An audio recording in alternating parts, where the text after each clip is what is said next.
What's up, guys? It is the Bluebloods, and we are here with another 2-minute drill, man. It is February 17th, or this is when it'll at least be coming out, recording February 16th. But we are here, man, episode 2. I introduced this new show yesterday, and I'm hoping y'all are going to enjoy it.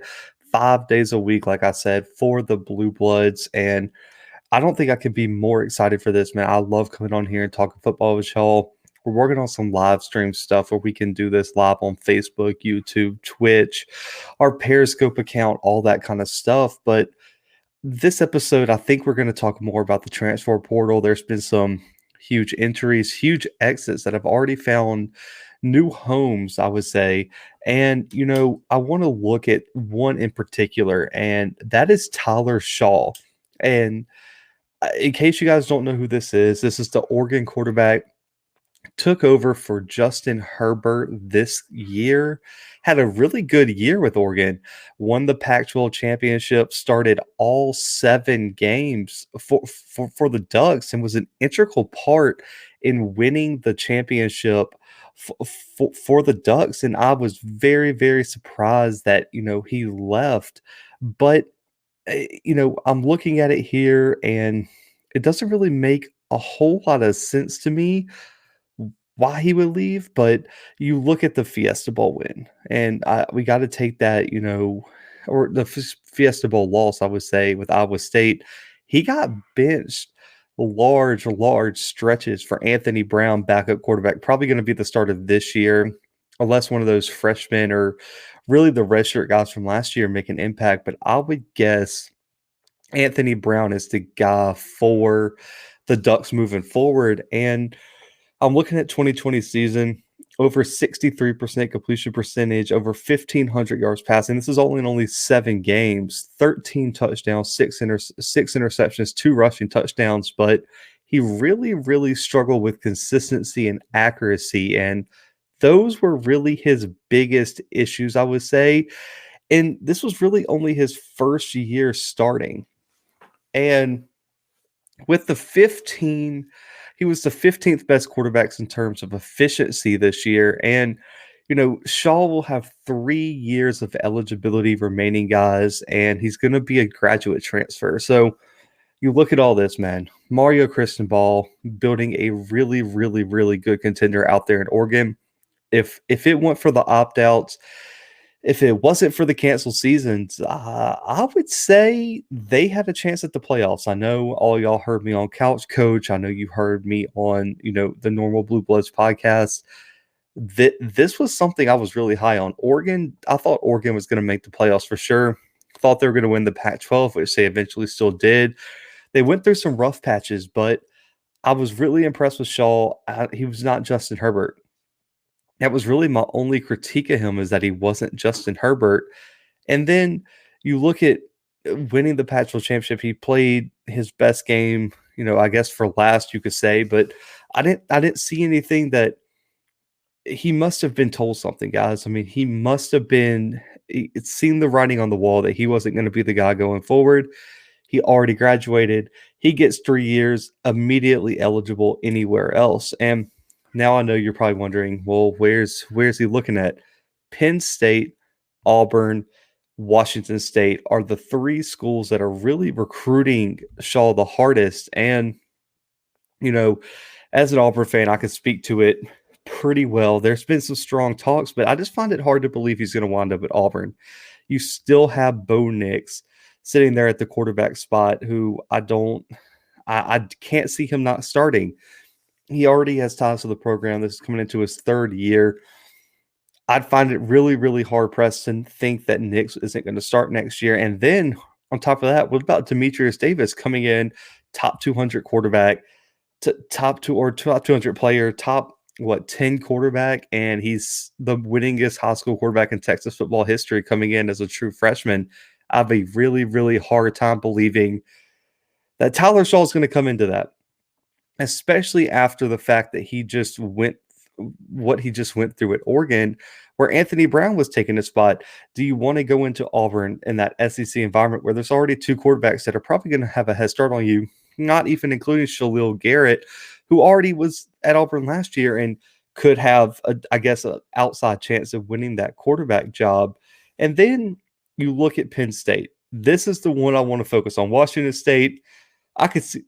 I think I could see it if he doesn't get into any of these, in any of the two other places. But in terms of Penn State, I really, really like this option. And the reason is Sean Clifford is not a long term option, guys. Let's be honest. I mean, he had some huge games this year, but an 0-5 start at Penn State this year has a lot of people thinking, okay, maybe this isn't the guy for us. And I kind of agree. Just regardless of how you feel, I think I kind of agree there. And I'm looking around at that roster. It's really nice. I mean, they lose Shaka Tony, they lose Micah Parsons, but that defense is ready to compete year in and year out. And I have a real tough time thinking they're going to go forward with Sean Clifford or any of the other quarterbacks on the roster. You insert a guy who just won a Pac-12 championship, and I think that makes him an instant Big Ten contender, even if they, you already thought they would. I think it puts them over the top. And I think they've just been, I mean, you say what you want about Penn State. The last few years, they've been one or two quarterbacks away from, or one quarterback away for the past 2-3 years from really winning a Pac-12 championship. Trace McSorley, balling, almost got them there, but he just, I mean, I know there was that trend on social media, Trace McSorley, the song and all that, but he wasn't the guy. And they just haven't had that go-to quarterback. I mean, that Justin Fields loss, when Justin Fields committed to Penn State, if Fields stuck with Penn State, we're talking about Penn State, James Franklin having multiple national championships. Justin Fields would come in there, start as a true freshman, and probably been three-time playoff appearance, that 3 back-to-back playoff appearances with Fields there, and I really believe that, especially 2 years ago when they had Michael Parsons, Shaka Tony, all those guys all playing together. That would have been a tough, tough, tough team to beat. Washington State, I can't see this being in there. I have a real tough time that he's just going to go to another Pac-12 school. Why not? If you already have 2 programs in Auburn and in Penn State that might be just a quarterback away. I think Auburn's way more than a quarterback away, but they're closer than Washington State at least, and it's in the SEC. So I can see him wanting to make his name on that stage. But I really think this is an interesting thing to watch. Tyler Shough enters the transfer portal. I'm going to keep you guys updated on the 2-minute drill on where he may or may not go. I'll keep you all kind of caught up on the latest. But second topic here today, guys. I'm not going to go overtime today. I'm going to try to keep it true for you guys. Another transfer, but this guy has committed somewhere. Mike Jones Jr., guys. Transfer from Clemson. He was their hybrid type player. He replaced Isaiah Simmons at that linebacker / safety role. And this sent a huge shockwave through Baton Rouge last week as Mike Jones Jr. took his talents down there. He started, I think, 7 games this season, appeared in all of them this year and to the national championship run last year as they made their, national championship appearance run.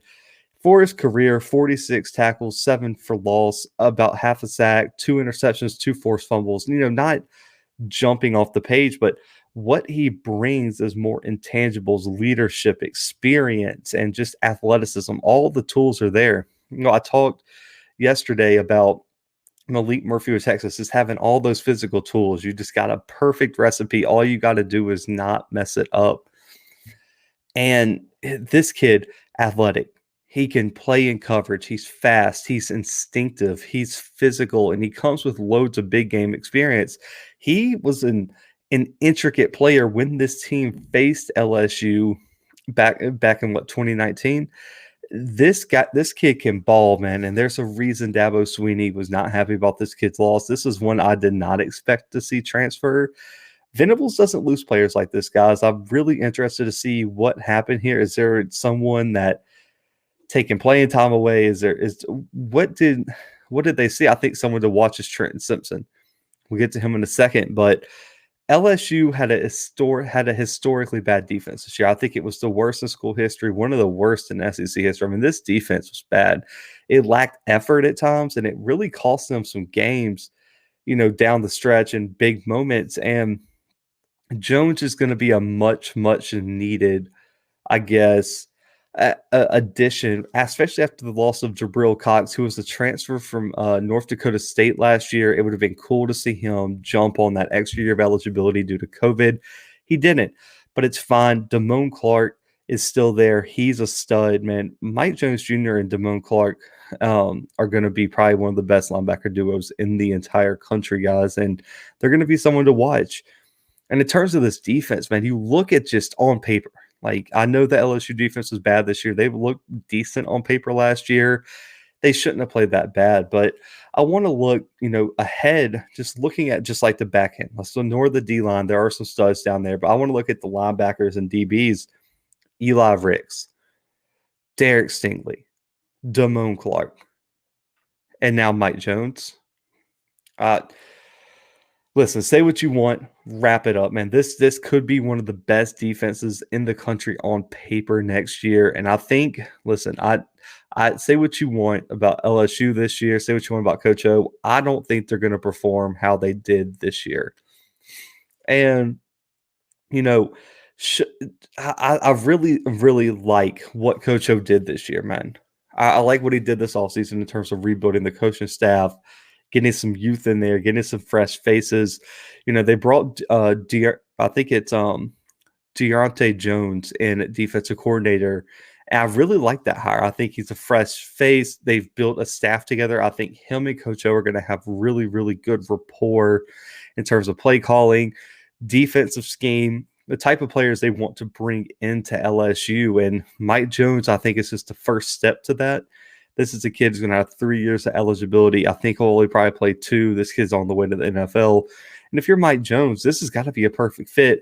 You get the same exposure. You're in the SEC. You're at the SEC West. You're at LSU that has historically been 1 or 2 in terms of defensive back development and sending them to the NFL. DBU's always down to Florida, LSU.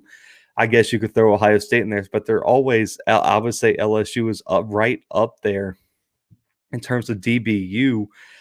And I think this additions, he knows he can make this LSU defense better. He knows the type of potential they have. If Miles Brennan doesn't get hurt, or if he can come back, that'd be a terrible tragedy if he can't end up playing. But you bring back him. You bring back those stable of running backs that really started clicking late last year. That offensive line's still pretty much put together, and it looks like it's going to be good. The wide receiving core is always going to have talent at LSU. If you can get some production out of that defensive line, that O-line can click early, Miles Brennan continues doing what he's doing, you can avoid some early upsets for LSU. LSU can make another run at SEC title, and I know that sounds kind of crazy to some people, but I think LSU you cannot overlook, and this is going to be interesting because I really feel like Texas A&M, Alabama, and LSU are all primed to have their best shot at the SEC title. So Nick Saban's going to have it on his hands now, and I'm really interested to see, is LSU going to go after some more grad transfers? I would like to see a grad transfer DN. I really want them to have that impact defensive end. Caleb Von Chason was kind of that. But I would like to see them add a few more pieces on this defense. I'm really impressed with what LSU's doing right now, and I think Coach O is on a mission to show that this wasn't a one year, one hit wonder. I think he wants to build LSU into a national perennial powerhouse down there in the swamps, man. And we always grade coaching hires, transfer portal stuff, and this is going to be crazy, man. But I'm giving this an A++. I'm giving this 105, man. You've answered the extra credit right. You're my favorite student, whatever it is, man. You got a 105. You got an A++ here. Got some extra credit, and it's just because it fills a big need with Jabril Cox leaving. It gives you experience that you lacked at times last year. It replaces effort. It gives you, it's like a little pinch of like energy into this program, man. And you saw that with Joe Burrow, man. That team in 2019, regardless of all the talent, was one of the most high energy, the most exciting, never take a playoff team that I've seen play in a long time. And last year, I just didn't see that there was never that spark. Mike Jones could be that spark on defense. I think him and Derek Stingley are going to have them boys balling down there in Baton Rouge. And if that all come together, and this coaching staff can gel, I think y'all could be looking at another LSU team that's going to make a strong, strong run in the SEC championship. But for that, guys, man, that is our 15-minute, 2-minute drill for February 17th, man. I appreciate y'all listening. Y'all know y'all can find this wherever y'all already listen to the Blue Bloods, man.